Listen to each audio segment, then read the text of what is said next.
হযরত বারা ইবনে আযিব রাদিয়াল্লাহু তাআলা আনহু থেকে বর্ণিত, নবীজি একদিন এক সাহাবীর জানাজা পড়তে গেছেন।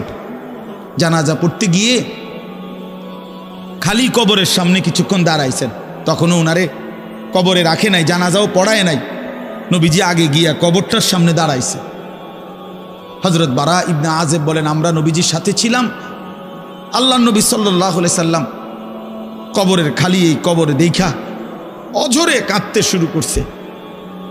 আমরা সবাই সাহাবীরা নবীজির সাথে কাঁদতে শুরু করলাম।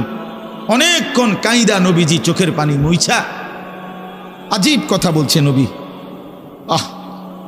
রাসূলুল্লাহ সাল্লাল্লাহু আলাইহি সাল্লাম সাহাবীদেরকে লক্ষ্য করে বলছে, ইয়া ইখওয়ানি লিমিসলি হাদা ফাআইদ্দু, আমার বন্ধুরা, আমার সাথীরা, এই কবরে যাওয়ার জন্য তোমরাও রেডি হও।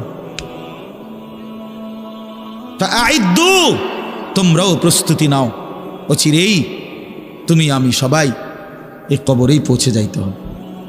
রাসূলুল্লাহ সাল্লাল্লাহু আলাইহি সাল্লাম বলছেন, প্রিয় বন্ধু আমার, জওয়ান সাথী আমার, সামান্য এই কয়েকদিনের জওয়ানি নষ্ট না করা, নষ্ট না করা, কোনোভাবেই নষ্ট না করা। তো এই জন্য বললাম, এই সূরা মুলক এটা আল্লাহ তাআলা অত্যন্ত ফজিলতপূর্ণ একটি সূরা। রাসূলুল্লাহ সাল্লাল্লাহু আলাইহি সাল্লাম বলছেন এটা কবরের আযাব থেকে রক্ষা করবে। এই সূরা নিয়মিত তাফসীরের মধ্যে আমি নিজে পড়ছি, তাফসীরে কুরতুবিতে আছে। আল্লাহর নবী সাল্লাল্লাহু আলাইহি সাল্লাম বলেন, লাওয়াদিত্তু, নবীজি বলেন আমার দিলের আশা, আমার দিলের তামান্না, আমার উম্মতের প্রতিটা মুমিন তার কলিজার ভিতরে, তার জবানে এই সূরা মুলক থাকুক, সূরা মুলক থাকুক। অর্থাৎ রাসূলুল্লাহ সাল্লাল্লাহু আলাইহি সাল্লাম বলতেন, আমার প্রতিটা মুমিন বান্দা উম্মত যেন এই সূরা মুলক তেলাওয়াত করে, যেন কবরের আযাব থেকে রক্ষা পায়। নবীজি 5 ওয়াক্ত নামাজের পরে, আল্লাহর কসম ভাই, এখানে অনেক ওলামায়ে কেরাম আছে, আপনি জিজ্ঞাসা করুন, নবীজি 5 ওয়াক্ত নামাজের পরে, সরদারে দু আলম নবীর তো কোনো গুনাহ নাই, তিনি নিষ্পাপ, তিনি তো জান্নাত উদ্বোধন করবেন। আনা আউয়ালু মান ইয়াকরাউ বাবাল জান্নাহ, নবী বলছে আমি সেই মুহাম্মদ যে প্রথম জান্নাতের দরজা আমি নাড়ব, জান্নাতের কড়া নাড়ব আমি মুহাম্মদ। ভিতর থেকে ফেরেশতা বলবে আপনি কে? আমি বলবো মুহাম্মদ। ফেরেশতা বলবে আনতাজিরু লাক, আমি তো আপনার অপেক্ষাই করছিলাম, আপনি আসবেন বলেই তো অপেক্ষায় ছিলাম, আপনি উদ্বোধন করে দিলেই তো বাকিরা ঢুকবে।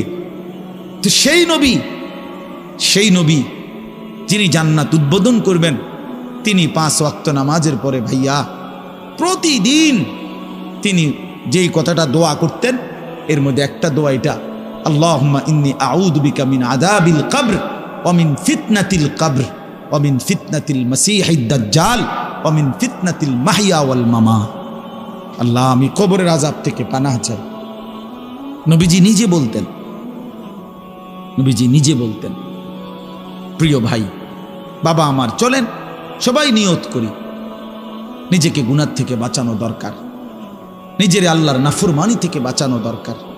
আল্লাহ তাআলা বলেন, ইন্নাল্লাযীনা ইয়াখশাউনা রাব্বাহুম বিল গায়ব, আমি আল্লাহকে না দেখে, আমার কথাগুলো আখিরাত সম্পর্কিত, এগুলোকে না দেখে যারা আমি আল্লাহকে ভয় করে, আখিরাতকে ভয় করে, জাহান্নামকে ভয় করে, কবরকে ভয় করে, আল্লাহ বলেন, তাফসীরের মধ্যে লিখছে ভয় করে মানে হলো গুনাহ বর্জন করে।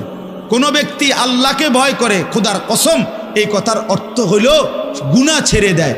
যে গুনাহ ছেড়ে দেয় সে আল্লাহকে ভয় করে, যে আল্লাহকে ভয় করে সে গুনাহ ছেড়ে দেয়। কোন নাফরমান আল্লাহকে ভয় করে না, আল্লাহকে ভয় করলে গুনাহ করতে পারে না। বুঝেন নাই বাংলা কথাটা? এটা কাগজের এই পিঠ ও পিঠ, কাগজের এই পিঠ ওই পিঠ। এই পিঠে যদি লেখা আছে আল্লাহর ভয়, তো ওই পিঠে লেখা থাকবে গুনাহ বর্জন। যে গুনাহ ছেড়ে দেয় সে অটোমেটিকলি আল্লাহকে ভয় করে, যে আল্লাহকে ভয় করে সে গুনাহ বর্জন করে। এই জন্য তাকওয়ার অর্থ আল্লাহর ভয়, এটার প্রথম অর্থ হইল গুনাহ বর্জন। মান খাশিয়ার রহমান, আল্লাহকে ভয়, এটার প্রথম অর্থ গুনাহ বর্জন, গুনাহ বর্জন। আমার শায়েখ আল্লামা মুফতি মুশতাকুন নবী সাহেব সব সময় চিল্লায় মাহফিলে, অনেক সময় আহাজারি করে বলে যে বাপ গুনাহ আগুন, গুনাহ আগুন, গুনাহ আগুন। প্রতিটা গুনার পিঠে, ওই পিঠে আগুন আছে। নারীর প্রতিটা বেপর্দা দৃশ্যের মধ্যে খোদার কসম আগুন জ্বলে। ওই সিনেমার নর্তকীর শরীরে আগুন জ্বলে, ওই নায়িকার শরীরে আগুন জ্বলে, মোবাইলের ওই অস্থির ছবির মধ্যে আগুন জ্বলে, মদের আড্ডায় আগুন জ্বলে, জুয়ার আড্ডায় আগুন জ্বলে, সুদের টাকায় আগুন জ্বলে, ঘুষের টাকায় আগুন জ্বলে, বেপর্দা নারীর শরীরে আগুন জ্বলে। ওইটা রূপ না, ওইটা আগুন, ওইটা জাহান্নাম, ওইটা জাহান্নাম। আল্লাহ তাআলা বলেন ইন্নাল্লাযীনা ইয়াখশাউনা রাব্বাহুম বিল গায়ব। আল্লাহ তাআলা বলেন আমার যে বান্দারা আমার আখিরাত, আমার জাহান্নাম, আমার পরকাল, আমার কবর, এই কথাগুলোকে ভয় করে, আমি আল্লাহকে ভয় করে, না দেখে আল্লাহ বলেন আমি ওয়াদা দিলাম লাহুম মাগফিরাতুম ওয়া আজরুন কাবীর, আমি তাদের পেছনের সব গুনাহ মাফ করে দেব আর আমার সবচেয়ে বড় পুরস্কার জান্নাত দিয়ে দেব।